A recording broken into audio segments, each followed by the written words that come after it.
look, President Musk this morning made it clear with all his vast government experience, which is basically he became rich on the federal government, that he doesn't want Republicans to pass this. And seemingly Vice President Trump kind of backed him up then at that point. And what it says about the politics is this is going to be a messy 4 years. But look, President Musk this morning made it clear. Connolly, who is 7.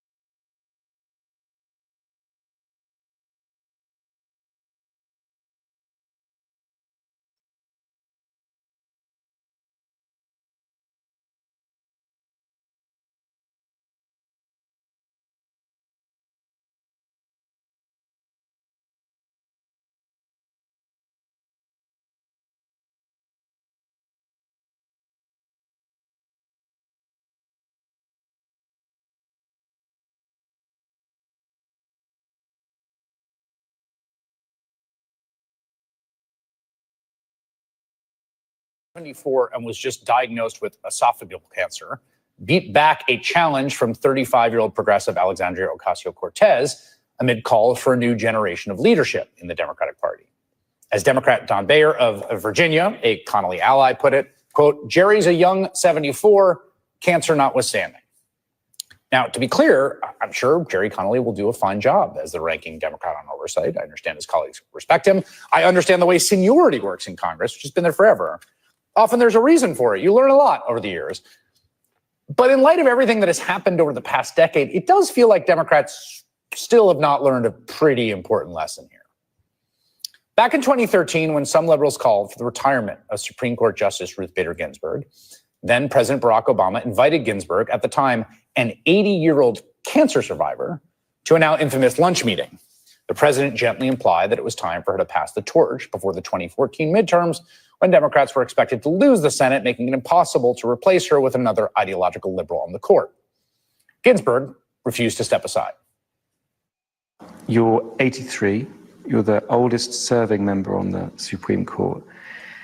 How long do you think you can do this?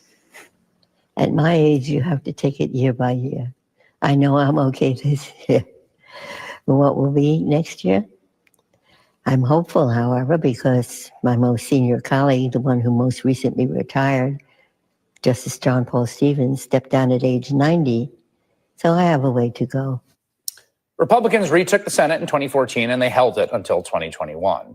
Ruth Bader Ginsburg died in September 2020 at the age of 87, 3 years after that interview and 7 years after her meeting with Obama. Donald Trump and the Republican Senate, just a few months before the election, replaced her with conservative Justice Amy Coney Barrett, further cementing conservative control of the court for generations to come and facilitating the end of Roe v. Wade. You would think that would have been enough for Democrats to start taking the age issue seriously, but it was not. In April of last year, President Joe Biden announced he was running for re-election, even though he was the oldest man to ever serve as president and was also clearly having a hard time communicating at the level necessary to occupy the bully pulpit. It wasn't until over a year later, when Biden gave a cataclysmic performance in his first debate with Donald Trump, that the Democrats changed course. After a wrenching, excruciating process just months out from the election, Biden, again, to his credit, finally stepped aside under enormous pressure. But he clearly didn't do so under the conditions, we can say in retrospect, that would have been best for Democrats to run a winning campaign. You would think that would have been enough for Democrats to start taking the age issue seriously. But it was not. Jerry Connolly won that vote today. And he did so thanks in part to former Speaker Nancy Pelosi whipping votes for him. Now, again, to her credit, enormous credit, Pelosi did choose to step aside and relinquish her job as House Minority Leader to a new generation of leadership. She also played an enormous role in the successful effort to push Joe Biden to step aside this summer, which was very hard to do and I think the right thing to do. But now Pelosi whipped votes to make sure that Connolly got the oversight job over the young star in the party, even as the 84-year-old Pelosi is recovering from hip surgery after suffering a fall. It feels like a moment of genuine madness. Connolly, who is 74,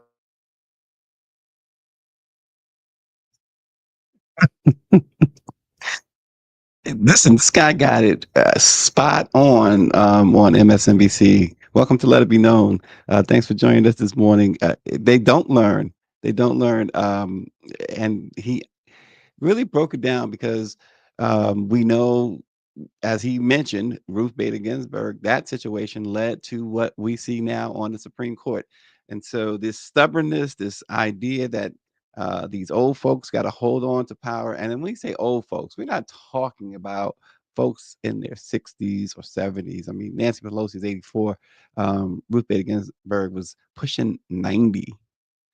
And Joe Biden, um, yeah, he got out of the race. He got out of the race and left the vice president with basically, 30 seconds to campaign for all intent and purposes. When you and campaign time, um, so it's the same old with those guys. I saw a exclusive story. I haven't really read it yet. Jaron at the Grio wrote that the Democrats are plotting a new course, and there's he has some exclusive details. Harris campaign alums is the headline. Launch firm to fix democratic mistakes from 2024 and lead a quote new generation of operatives. So it's always worth the read when Jaron is putting that together. But again, but it's the same old people. Nobody wants to hear from them. Nobody really wants to hear from them. Um, it's a losing team. It's a losing team. And when you continue to do loser stuff like this, you know, old man who has had some health challenges, and Nancy Pelosi whips the votes for him over AOC. It's like, are you kidding me? Mike V says, people can be so selfish in politics to claim you want the best for your country only to do the complete opposite. I am 1000% convinced that you really need to go through every politician with a fine tooth comb. You have to go through the whole country with a fine tooth comb to find a politician who really, really cares about their constituency, cares about people. You really do. Flip the tables. All right, let's unflip this table, sis. Kamala Harris represented the generational change that base Democratic voters demanded. And yet, when you go to the House and Senate, no generational change. Does that make sense to you? It absolutely does not make sense. And to be honest, it's part of, and I love the lead in with her remarks about staying in the fight and taking care of We could have had ourselves. a baddie, but we decided to have an oldie. Oh, I think about that all the time. I play that Lizzo song in my head every time I think about her. But like, she was literally a disruptor. But if we think about it, Barack Obama was a disruptor, Yes, he was. right? Folks didn't want him to run for president when he decided to. And look at the historic presidency that we had. And so I actually believe that Democrats have been talking about, I haven't been on TV because I've been taking care of myself, but I have been thinking about the conversation about what happened in 2024. Democrats are having the wrong post-election analysis. Agreed. And it's not to double down on the older white leadership. It is actually to shore up our base. We only win with young people, people of color, women. Why not have them in leadership? Why not have an AOC and a Jasmine Crockett who, quite frankly, are never scared Never. of And Donald can Trump or communicate Republicans? with regular people about Absolutely. regular things. I mean, AOC and Jasmine. Exactly what I've been saying. Exactly what I've been saying. Orange says it's time for the Democrats to face reality. The old guard needs to sit down. Nancy is still calling the shots. Exactly. And Trixie says, I'm keeping it honest. Democrats and Republicans are together screwing the people over, the old and the young. And Austin says, Dems need to play hardball like Republicans. Obama should have called in the press and announced Ginsburg had agreed to resign. That would have been some sort of power play, Austin, wouldn't it? Look, I agree. Mike B says the only person who should be considered for the DNC chair is Stacey Abrams. She delivered a swing state, 2 senators that led to a blue wave and a first Black woman justice on the Supreme Court. Yeah, it's We can go on and on and on and on. Um, it's a losing team. It's simply a losing team. It's no question about it. Until they prove otherwise, it's a losing team, and it's just hard to play for a losing team. And that's why you see athletes just bolt into other cities the moment they get a chance to. Nobody wants to play for a losing team, especially when that losing. It's one thing. It's one thing if there's a direction, if there's a promise, and I'm gonna give you a baseball analogy. Some of you may not know it because it goes back.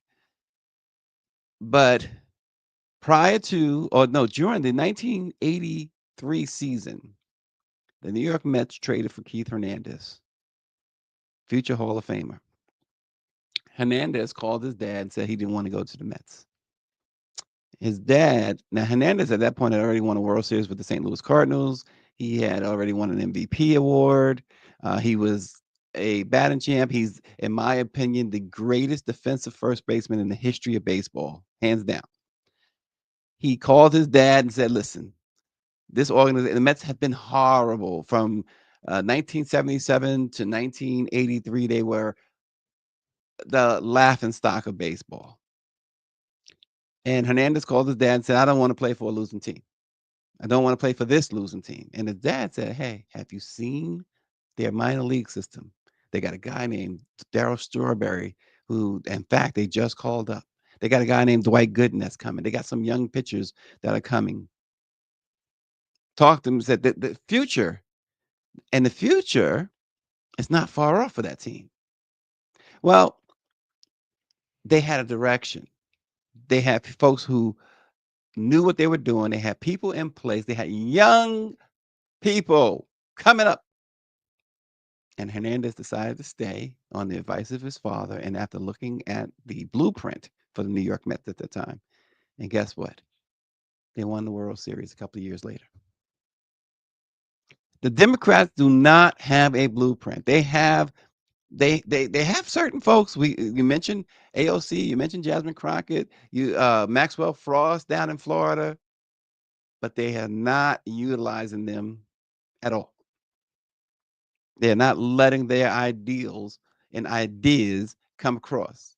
They are stifling them and continually put these almost dying old folks in place. Nobody wants to hear that. And you see what you're up against. You're up against a whole machine, the whole MAGA machine. You're up against that. This is a buzz saw that you're up against. There was a story Greer sent me this morning down, where is it, in Kansas or whatever, the school district. They made a deal for these books, with Horton, a $500,000, $400,000 deal. Social Security curriculum. They had no Social Security, social studies curriculum. They had no books or anything. Now, the curriculum that these teachers came up with, and it was to buy the books too from Horton, and the curriculum allowed these kids critical thinking, and it was going to really teach them critical thinking skills and things to prepare them for the real world. But because Horton, back during the George Floyd era, put out a statement that said Black Lives Matter, this conservative school board voted against these books. And they don't have any books, but they had found the money in the budget for this. The teachers really wanted this. It says the teaches the wrong history because it also talks about the things that Donald Trump did in his first term that wasn't looked upon too well. And so they didn't want that. They didn't want that at all. They didn't like the information about 9/11 and January 6th in particular. They want to erase all of this stuff like it never happened, like slavery and redlining and Jim Crow. They don't want you to know that it all happened. At least those who are younger ones. They don't want that taught. But this is the Democrats for you. And this is why you have a lot of Black and brown folks, particularly Black folks, although they have supported Democrats for a long time, you have them on edge. You have them uneasy about what they're going to do in the future when it comes to Democrats. And they continue to go business as usual with the Democrats. And they continue to be left behind. They continue to do this hope and wish stuff. We talked a little bit yesterday. The majority in the House is slimming down because Trump is cherry picking from Congress for his cabinet and other positions. And that's all of them. And Democrats are hoping and wishing that he picks a couple more, and then by some crazy oversight, they get the majority. This is all they do is hope. Folks you can't pay your mortgage on hope. You can't pay for your kids' tuition on hope. And that's what the Democrats continue to sell you is hope. Keep hope alive. Jesse Jackson said that 40 years ago. I'm sure Jesse doesn't mean that about what he sees in this party today. There's no hope.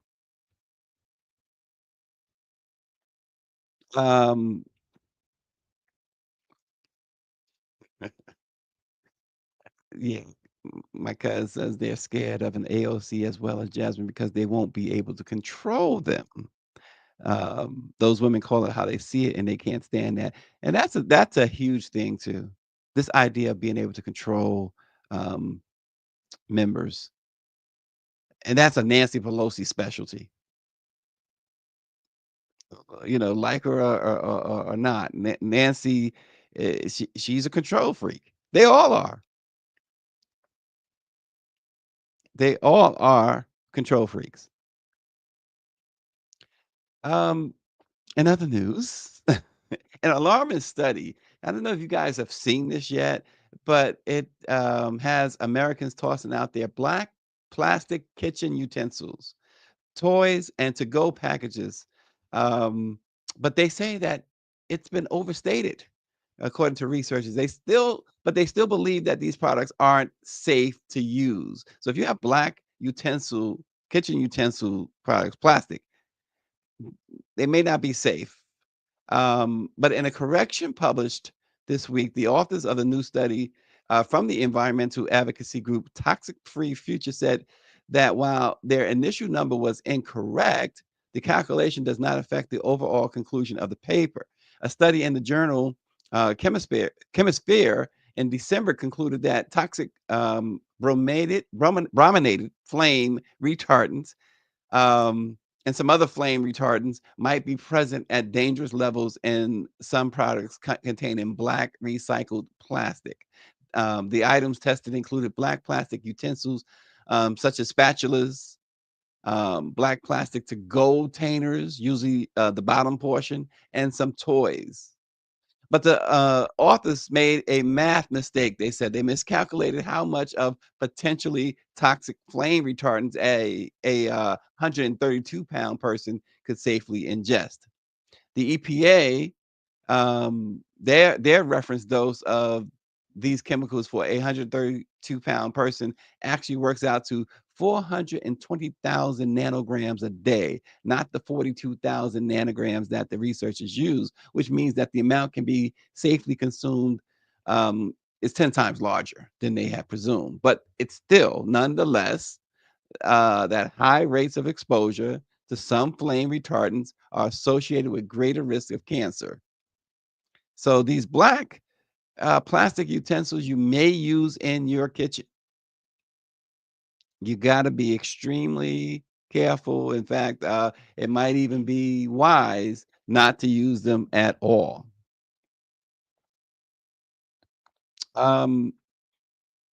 Here's something else that's a little disturbing. Homeowners across the United States are facing an escalating crisis as insurance companies abandon high-risk areas driven by climate change. I wrote about this for the Washington Informer. You can check it out there. A newly released Senate Budget Committee report reveals that non-renewal rates for home insurance have surged. It's particularly in coastal regions where wildfires are prone, and inland counties where you also have the threat of other natural disasters. Rising premiums and insurer withdrawals are creating what they experts say is a financial disaster, which is threatened.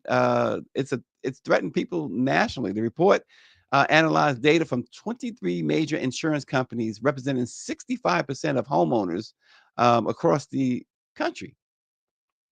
And you have states like Florida, Louisiana, California, and Texas, where they have a lot of natural disasters.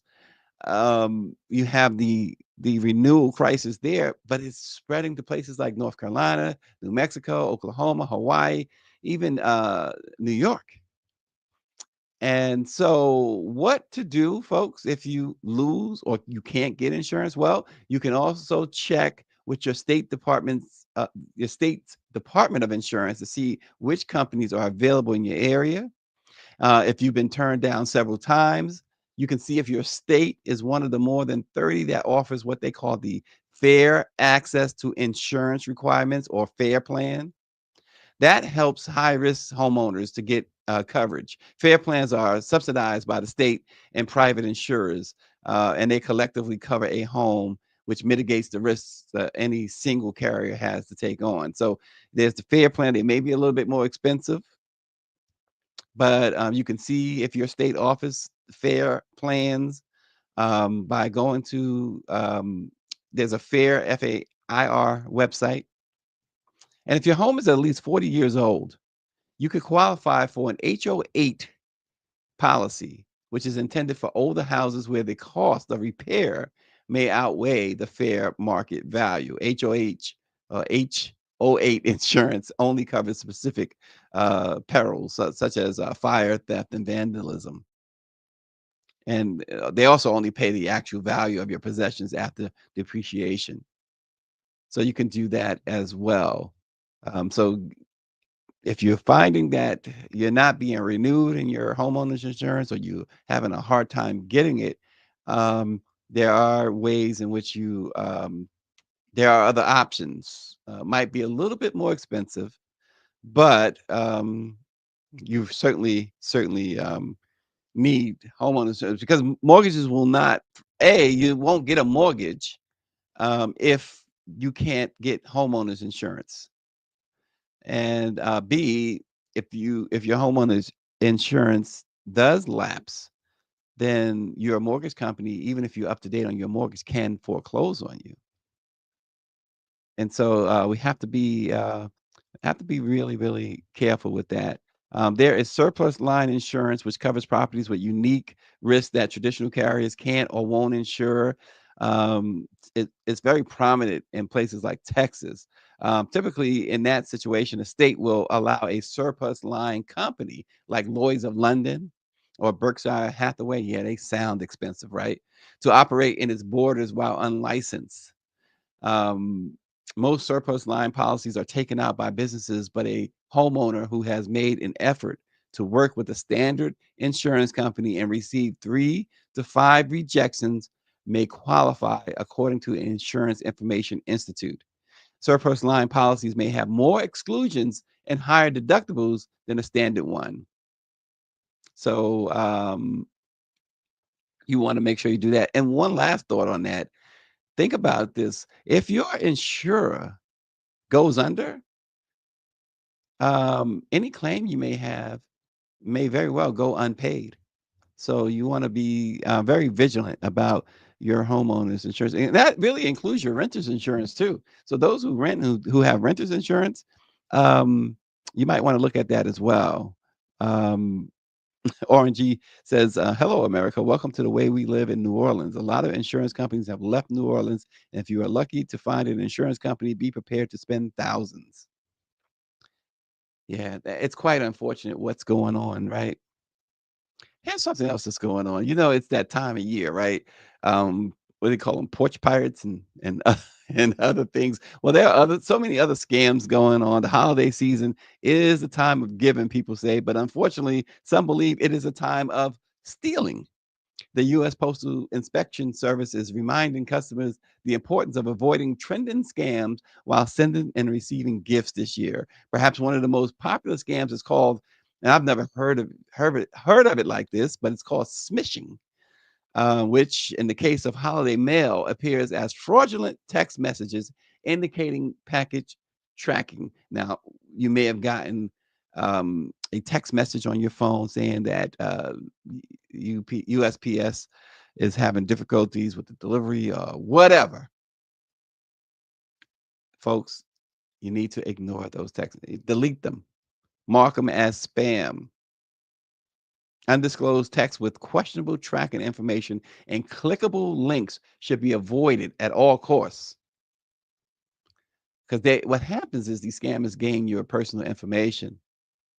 Well, here's what to know if you never heard of smishing, and how to prevent it. The smishing is a form of phishing, which is the fraudulent practice of sending messages disguised as a reputable source to induce individuals to reveal personal and/or financial information, such as your social security number. Never, ever give out your social security number. Even social security, if you got a call from them, they're not going to ask you your number. You just don't want to do that, folks. It's too much. It's too dangerous. They take your credit and debit card numbers, your account passwords. And now smishing is done through text message. A victim of smishing typically receives a deceptive text message from a scammer trying to act as a government agency, a bank, or an institution like the U.S. Postal Service. The U.S. Postal Service does offer text message tracking of packages, but customers must register to initiate it. And I love the feature of what they have, where you can check what's coming in the mail that day or the next day, and you can see it's called informed delivery, and you could see your mail for the past week, and in some cases you could see what's coming over the next couple of days. But the U.S. Postal Service do not send tracking texts or emails without a customer first requesting them to do so. So you got to be really, really careful about that. They also, Trixie says they also send you some emails too. Yeah, it's true. RNG says his flip phone has recognized them as spam. He still got the Obama phone. Do not tease him. Scam that we saw was somebody was taking all these cards from the store without paying for them and without loading them up, taking them home. And what they do is they heat up these envelopes to where they can open them as carefully as they can, remove the card, and actually cut the top of the card off. So I have my handy scissors here. What they did was they cut off the top that has, remember again, this is the code that gives you access to the money to the person that you give the card to. And they take the bottom half of the card, which really means nothing now, put it back into the envelope, re-glue it shut, and just like that, you have a brand new gift card that you think that you're getting for your person for Christmas. So what we're advising to do is when you guys are buying gift cards, either feel for the entire card, it should be the same size as a credit card, or with the permission of the store, when you go up to purchase these, as you're purchasing them, remove them from these folders and actually take the card and make sure that the whole card is there. So that way, when you give your present to your loved one this Christmas, they're actually getting that money and they can spend it on whatever they want, rather than somebody else spending it for you. The scam that Yeah, and another type of scam is called brushing, where these scammers use during the holiday season. It's brushing is when a person receives a package containing items not ordered or requested by the recipient. And while the package may be addressed to the recipient, the package often doesn't include a return address. So the intention of brushing is to give the idea that the recipient is a verified buyer who has written positive reviews online. So the scammer is writing fake reviews in your name. Fake reviews help boost product sales, of course. While brushing may appear like a victimless crime, the reality is that the recipient's personal information may have been stolen. And a fake review may encourage others to purchase items that aren't worthy of such a great rating. So if you think you may be a victim of brushing, there are several steps you can take. If you have not opened a package, write in big letters, return to sender on the box, and the Postal Service will take care of it at no charge. You can also throw away the package if you like what's inside, you can keep it. It's legal to keep unsolicited merchandise. But perhaps most importantly, change your account passwords. Closely monitor accounts for unexpected activity and notify authorities. All this stuff is going on. So we told you we want to bring you stuff that you can use, even stuff like this, because it's that time of year. Gosh. Megan Thee Stallion is back in the news. He says that Tory Lanez continues to terrorize, and she used the word terrorize her from prison. So she filed a new petition asking for a restraining order that would keep Tory from harassing, attacking, or contacting her in any way. It's a 193-page filing. She was not playing. Who has time for 193 pages? That's a book. But Megan says she needs the extra layer of civil court protection because a prior criminal protective order expired not long after Tory was convicted of shooting her in both feet during an alcohol-fueled tirade on a Los Angeles street. She claims the alleged harassment campaign has continued unabated because Tory, whose real name is Daystar Peterson. Daystar is a pretty cool name, though, right? Think about it. Think about some of the names. I was always surprised when I would learn about some of these hip hop guys' names, and one of the most surprising was Ice Cube, O'Shea. What black person names their kid O'Shea? And Ice Cube is one of the hardest dudes out there, and he walked around with a name O'Shea. No wonder he's Ice Cube. But Daystar is pretty cool. It's almost like Coleman Domingo. I like Coleman Domingo's name. If I was younger and had another child, I'd probably name him Coleman Domingo. That's a pretty cool name. You could say that as like, if I had a Spanish accent, I need somebody with a Spanish accent. That probably sounds really cool coming from a genuinely Spanish accent, Coleman Domingo. But Daystar, I didn't know Tory's name was Daystar. But boy, when you start going to court, they bring out your whole name, your real name. Because even Young Thug, I mean, he's got like a regular name. I think it's like William or something. But Tory Lanez, where'd you get Tory from Daystar? Anyway, Megan says that Tory has enlisted bloggers and puppets, he calls them puppets, to post on his behalf. Even from behind bars, Tory continues to terrorize Megan due to inadequacies and loopholes in the criminal justice system, according to her filing. And she says that she's currently without any formal protection against him. They say that his attempts to re-traumatize and re-victimize Megan recognizes no limits. There's a few things with that. And first of all, folks need to leave Megan alone about this shooting. That's number one.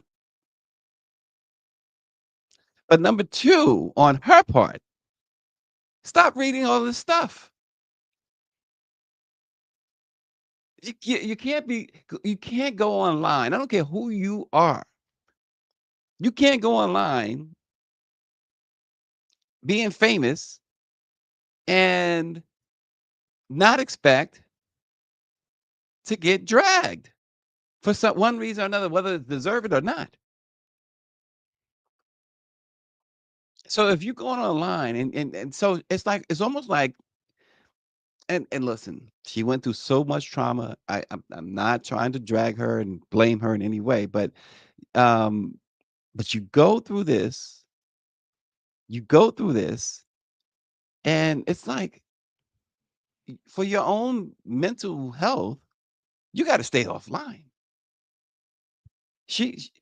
I can see her going online to promote whatever she might be doing. show, a record, an appearance. But it sounds like Megan is staying on the internet expecting folks to just show her love. You can't, you know, you got to be more like Cardi. She just goes toe to toe and she doesn't care. They drag her and she drags back. She's crazy, but she goes, hey, Cardi just takes too many things too personal though. She just goes after folks. But at least she has the I want to say the I don't want to say Megan doesn't have backbone, so don't misinterpret. But at least she has the backbone to be able to stand up and fight back and shoot back. I don't doubt that Megan is not a strong woman, but apparently, based on this 195-page file, and this stuff has really gotten to you. So you gotta give it a break. You hear celebrities all the time, I'm taking a break. First of all, I'm like, why are you announcing it? Just leave. I'm taking a break from X. I'm taking a break from social media. Just go away. And in Megan's case, she needs to have somebody doing it for her. She just can't. And those who are doing it for her, you can't report back every bad thing to her. Just how about just giving her the good stuff? Because that's what you pay for anyway. These celebrities, they don't want nobody telling. You remember that old line? I think it was in The Godfather. He said that bad news. Yeah, it was The Godfather. The Don must have bad news immediately. He likes to have bad news immediately. Just give it to him straight. But these celebrities, most celebrities, they don't want to hear it. They pay you to be a yes person. Yes, boss, no boss. That's it. And you accept that job. And yeah, some of these they get the most hideous of plastic surgeons and surgeries, and they got somebody next to them telling them they look good. That's your job. Tell them they look good. Megan, hire somebody. You got enough money by now. Megan got money. Get yourself an intern or something to do this. Angela Connolly says, when a person fears for their life, we as women have to protect our own selves. So you're 100% right. You're 100% right. But here's the thing. Um, Megan does have protection. She has security. Megan doesn't have to be on social media all the time. Listen, or at least you have the ability. Go to Blue Sky if X is not giving you Blue Sky's blowing up. If X is not giving you that type of protection, you don't need X. Blue Sky is actually blowing up. Michelle Madison says it's hard not to address haters. I know. I've been in that position. I've had to fight some big time haters too. But after a while, you just realize haters gonna hate. You cannot change haters.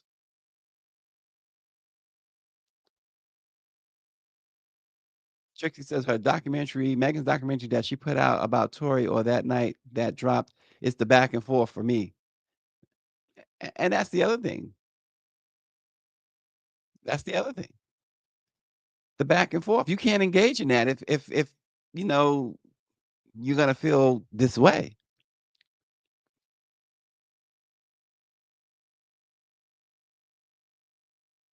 Andrew Connolly says she did right by leaving the paper trail. Yes, Mike V. Fan base, black owned, he said.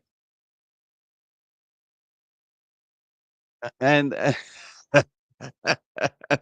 and so Greer says also another celebrity trash news. Fans are mad that Jay-Z has claimed that he and Diddy are not friends. And that's ridiculous.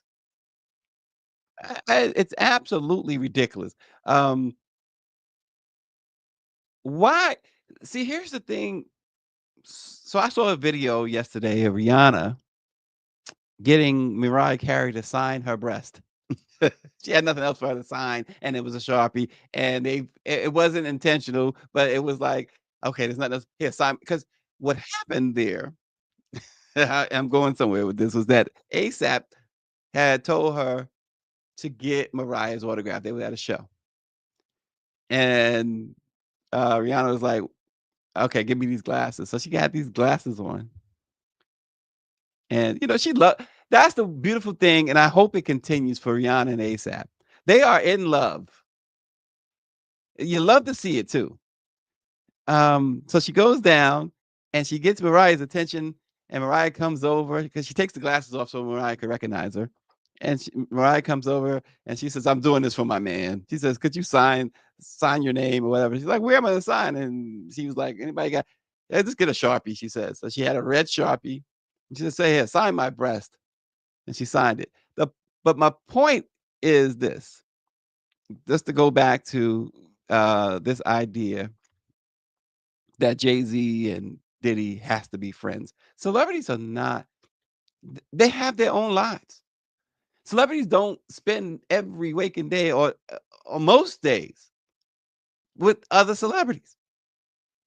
Right? They don't really, they may hang out with them sometimes. They don't know each other. They're in the same industry. Denzel Washington once said, when he was asked in an interview, that you know, you and all your close friends, you bring them over, you know, that you co-star with. He's like, hey, time out. They're not my close friends. I work with them. I go home after the work is over. My wife and I have our neighbors and our regular friends. And that's what when I met Denzel Washington some years ago for the first time, I was really amazed that we were in New Rochelle, New York, and he was going to a reception. He was being awarded for his work with the Boys and Girls Club. And I was coming down the steps, this long, and these steps were so long. So long. I was glad I was coming down and not going up this time. But Denzel was coming up. And I was with Jermaine Jackson. And we were walking down the steps together. And Denzel was all alone. And he's walking up these steps. And we stopped midway and we had this conversation with Denzel. And he's like, yeah, we were just over, you know, shooting some hoops, blah, blah, blah. And then him and his wife had to do some shopping or whatever, grocery shopping. And you know, it was like okay, but where are the security guards? Where's the hangers on? It was just Denzel. They don't have this. Diddy and Jay-Z are in the same business. Doesn't mean that they are close friends. I mentioned Jaron earlier, his article. He's a fantastic journalist for the Griot. We don't hang out.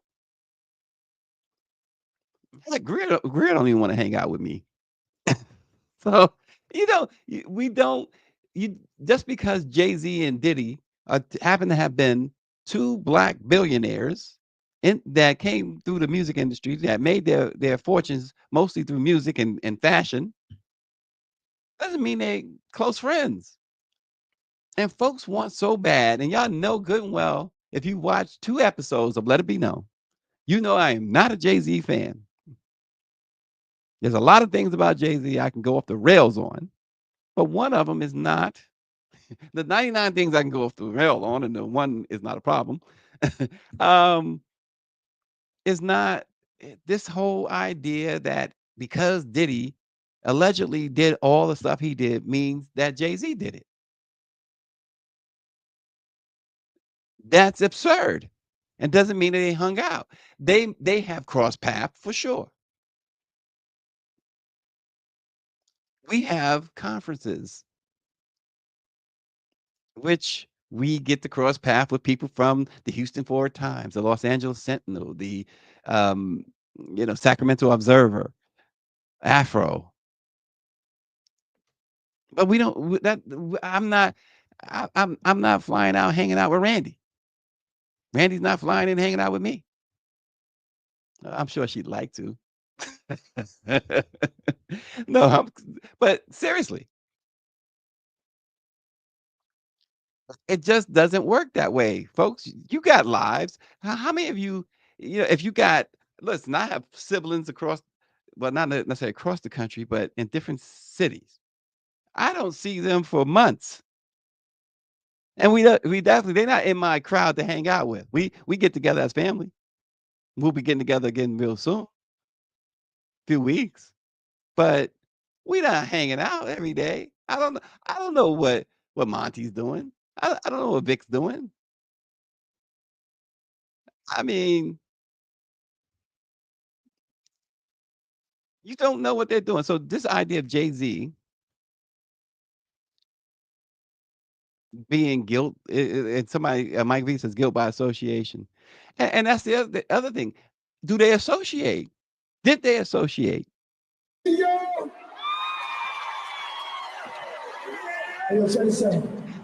no, Angela, we're not glorifying. Doing a lot of things, man. Most importantly, you know, he had a recital that he has to be at the funeral.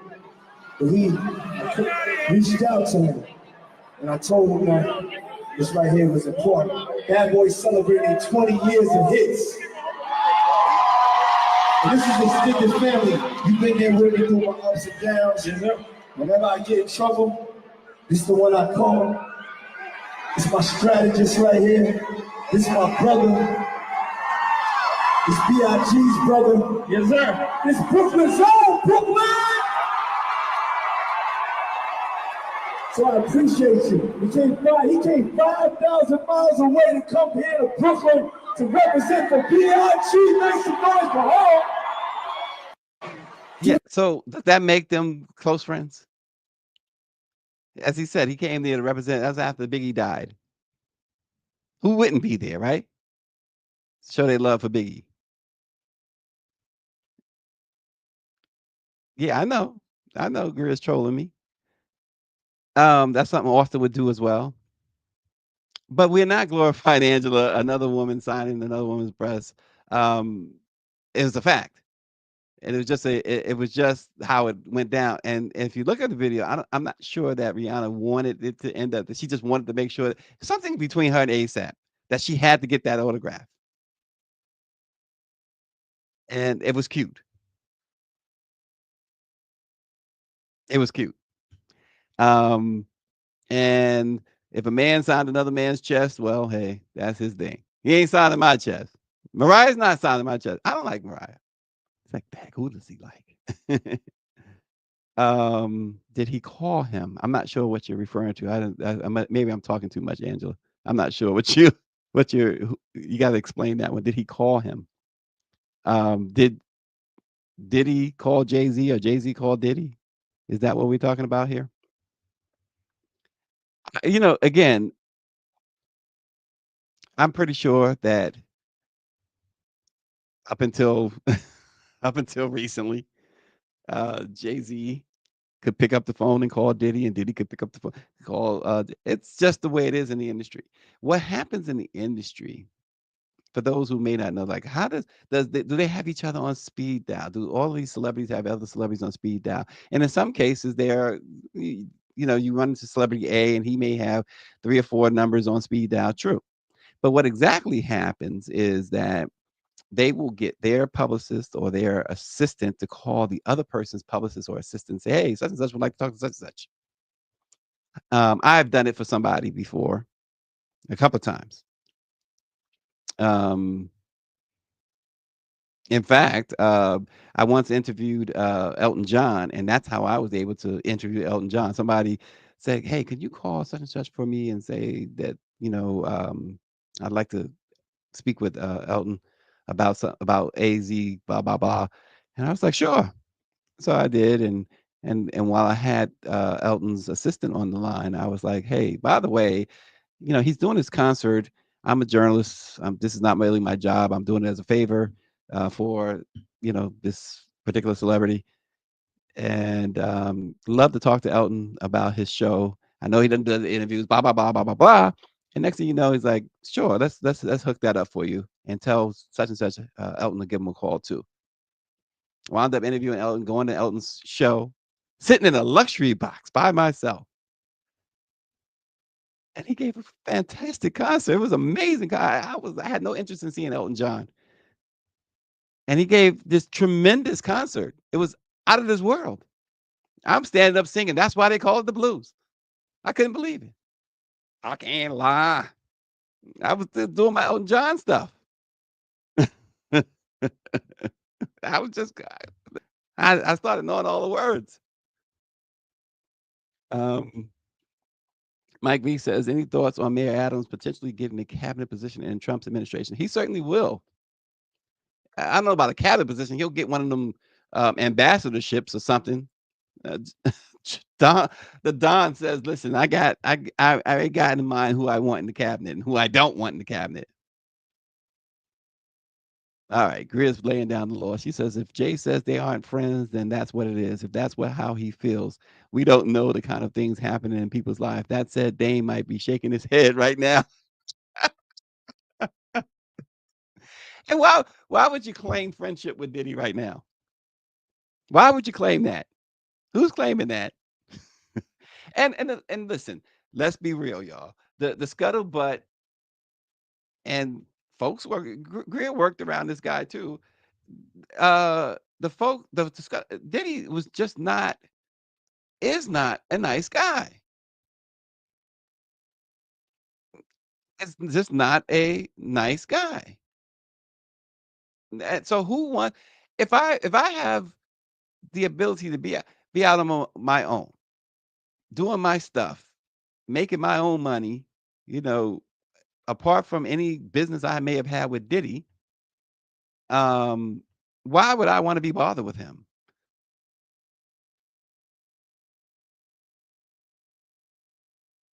Yeah, JB saying stuff about folks when they get in trouble. That's true. That's true. He said the same thing. Yep. So, look, you want to distance yourself though from this situation. But the one thing, and we reported the other day, that whole situation with Tony Busby's now the attorney is now under investigation. There's some lawsuits there, federal lawsuits against him. And the bottom line there is that it seems like if Jay-Z has done something like Diddy, this particular accuser may not be the one. So Busby and others are going to have to dig deeper into their trick bags because this is not the one. David Youngblood says Mayor Adams is getting a pardon. Yeah, he's getting a pardon. There's no question about it. Now, you never know. The Don may let it play out for a while. He might need to see some more of Adams kowtowing. He may see groveling a little bit. You got to grovel a little bit more anyway. But yeah, it's true.